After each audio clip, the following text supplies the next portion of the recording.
মুজিবনগর দিবসে জাতির পিতা বঙ্গবন্ধু শেখ মুজিবুর রহমানের প্রতি শ্রদ্ধা জানিয়েছেন প্রধানমন্ত্রী শেখ হাসিনা। শ্রদ্ধা নিবেদন করেছে আওয়ামী লীগ ও এর সহযোগী সংগঠনের নেতাকর্মীরা।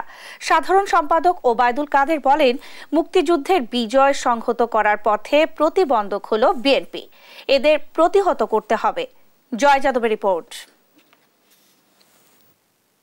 ঐতিহাসিক মুজিবনগর দিবস উপলক্ষে বুধবার সকালে ধানমন্ডির ৩২ নম্বরে প্রতিকৃতিতে ফুল দিয়ে জাতির পিতা বঙ্গবন্ধু শেখ মুজিবুর রহমানের প্রতি শ্রদ্ধা জানান প্রধানমন্ত্রী শেখ হাসিনা। পরে দলের কেন্দ্রীয় নেতাদের সঙ্গে নিয়ে বঙ্গবন্ধুর প্রতি শ্রদ্ধা নিবেদন করেন আওয়ামী লীগ সভাপতি। এ সময় কিছুক্ষণ নীরবে দাঁড়িয়ে থাকেন নেতারা। শ্রদ্ধা নিবেদন শেষে সাংবাদিকদের সঙ্গে কথা বলেন সাধারণ সম্পাদক ওবায়দুল কাদের। তিনি বলেন, দেশের ইতিহাসে ঐতিহাসিক দিন ১৭ এপ্রিল।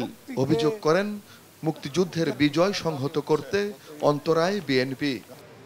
বিএনপি সহ স্বাধীনতা বিরোধী সন্ত্রাসী শক্তি সকল অপশক্তিকে, যারা আমাদের বিজয়কে সংহত করার পথে প্রতিবন্ধক, এদের আমরা পরাজিত করব, পরাভূত করব, প্রতিহত করব এবং আমাদের লড়াইকে আমরা এগিয়ে নিয়ে যাব।